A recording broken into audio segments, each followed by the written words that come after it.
તાત્કાલિક આ દાહોદની દીકરી પર, નાનકડી દીકરી પર દુષ્કર્મ કરી હત્યા કરનાર નરાધમ લુખા દલાલ એન્કાઉન્ટર કરવામાં આવે ને મોત.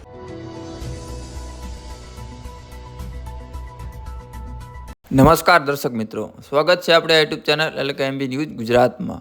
ચાલો મિત્રો, આજે આપણે વાત કરીશું કે દાહોદમાં જે એક માસૂમ 6 વર્ષની બાળકીની હત્યા કરી દેવામાં આવી છે આચાર્ય દ્વારા. તેને લઈને ઘણા બધા નેતાઓ, ઘણા બધા લોકો મેદાને આવ્યા, પરંતુ હવે ક્ષત્રિય સમાજ પણ મેદાને જોવા મળ્યો.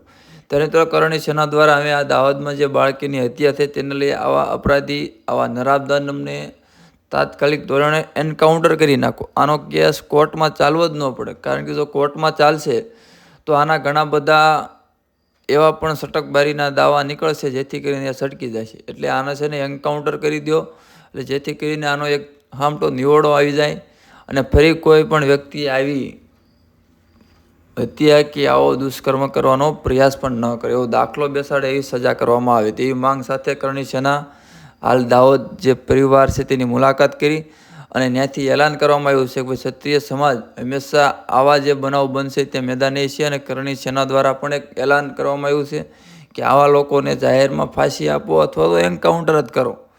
તો ચાલો મિત્રો, સૌ પ્રથમ કરણી સેનાના આગેવાનો દાહોદની ઘટનાને શું નિવેદન આપી રહ્યા છે તે એકવાર આપણે સાંભળી લઈએ.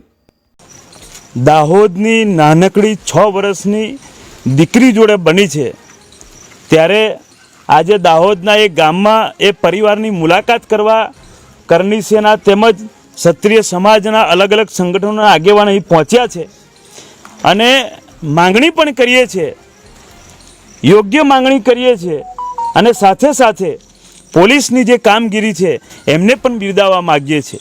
કારણ કે પોલીસ તાત્કાલિક આમાં એક્શનમાં આવી અને આરોપીની ધરપકડ કરી છે અને ચોક્કસથી બધા જ પુરાવા એમને લીધા છે.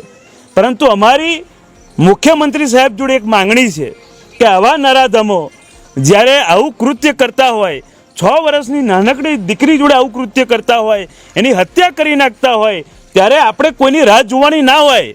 અને ગામડાના લોકો છીએ, ફાસ્ટેગ આ બધું ખબર ના પડે, એક જ વસ્તુ ખબર પડે કે જેને ખોટું કર્યું છે એને મોતની સજા આપવી પડે. એટલા માટે આપવી પડે કે એમના પરિવારને એમના મુલાકાત કરી, એમને પૂછ્યું તો એમને પણ કાયદાનું કોઈ એટલું બધું જ્ઞાન નથી. અને હવે કાયદાની વાત કરવા માટે એટલા માટે આપણે સક્ષમ નથી રહ્યા, કારણ કે કાયદો અત્યારે જે જોવા જઈએ તો કાયદાનું અત્યારે જે કલમ હોય એ કલમમાં મહેન્દ્રસિંહે કીધું એવી રીતે કે એના પુરાવા એટલા બધા છે કે એની બાજુ કોઈ દેખ્યું નથી, કોઈ સાક્ષી નથી, તો એ ચોક્કસથી છૂટી જશે. એવી પણ એક બાબત આ બહાર આવી છે. ત્યારે હું અને સમગ્ર ટીમ અહીં પહોંચ્યા છે અને એક જ વાત કરીએ છીએ કે તાત્કાલિક આ દાહોદની દીકરી પર, નાનકડી દીકરી પર દુષ્કર્મ કરી હત્યા કરનાર નરાધમ લુખા દલાલ એન્કાઉન્ટર કરવામાં આવે અને મોતની સજા આપવામાં આવે. આવા ધરતી પર કોઈ પણ જગ્યાએ જગ્યા નથી. આટલી ક્રૂર હત્યા કર્યા છે પછી પણ એને જે એનો પસ્તાવો હોવો જોઈએ એ કોઈ પણ એંગલે લાગતો નથી. સૌથી પ્રથમ પ્રશાસનીય ભૂમિકા પોલીસે કરી છે. પોલીસે પોતાની ઈમાનદારીથી ફરજ અદા કરી છે, પણ પોલીસ એ બંધારણીય લોકશાહીના કાયદાના સંવિધાન પ્રમાણે ચાલે છે. પણ આણે જે કૃત્ય કર્યું છે એ પ્રમાણે કરણી સેના અને અમારા સર્વ ક્ષત્રિય સંગઠનોની એક જ માંગણી છે કે આવા હત્યારાને તાત્કાલિક ધોરણે ઇનકાઉન્ટર કરવો જોઈએ. અને મુખ્યમંત્રીશ્રીને અમે 2 હાથ જોડીને વિનંતી કરીએ છીએ, આપ ઘણા મૃદુ અને સહજ મુખ્યમંત્રી છો, પણ અપરાધી એ તમારું સહજતાનો દુરુપયોગ કરે છે. આ કોર્ટમાં જશે તો મુખ્યમંત્રી સાહેબને કહેવા માંગીએ છીએ કે આંખે દેખ્યું કોઈ નથી સાક્ષી, આરોપીએ ગુનો કબૂલ કર્યો છે, અમને પોલીસ પર ભરોસો છે પણ કાયદા પર ભરોસો નથી રહ્યો, કારણ કે છટકબારીઓ 99 છે. એટલે અમે યોગીજી જેવો રિઝલ્ટ માંગીએ છીએ. જો યોગીજી યુપીમાં બેઠા આવા અપરાધીઓને ઇનકાઉન્ટર કરી અને જેલનું ભારણ ઘટાડતા હોય, કારણ કે આ જેલમાં જશે આપણા જ પ્રજાના રૂપિયા આ લોકો પહેલવાન થવાના છે. માટે તાત્કાલિક ધોરણે દશેરો આવી રહ્યો છે અને અમારા ક્ષત્રિયોમાં દશેરો આવા દુષ્ટોને બલિ આપવા માટેનો હોય છે.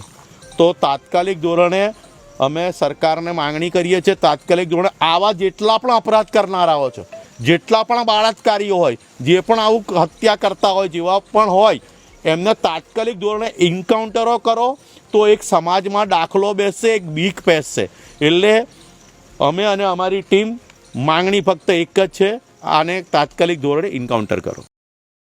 તો મિત્રો અહીં કરણી સેના અને કરણી સેનાના આગેવાનો જે દાહોદની ઘટના ઘટી તેને લઈને મેદાને જોવા મળ્યા, અને દાહોદની ઘટનામાં જે પણ આરોપી છે, જે પણ અપરાધી છે, તેને તાત્કાલિક ધોરણે ફાંસી આપવામાં આવે. બસ આ એક જ માંગ છે, કારણ કે પરિવારની પણ એ જ માંગ છે અને કરણી સેનાની પણ એ જ માંગ છે. અને આવો દાખલો જો તમે બેસાડો તો ફરીવાર ગુજરાતમાં એવી ઘટના કોઈ દિવસ નહીં ઘટે તેવું પણ આહવાન કરણી સેના દ્વારા કરવામાં આવ્યું છે.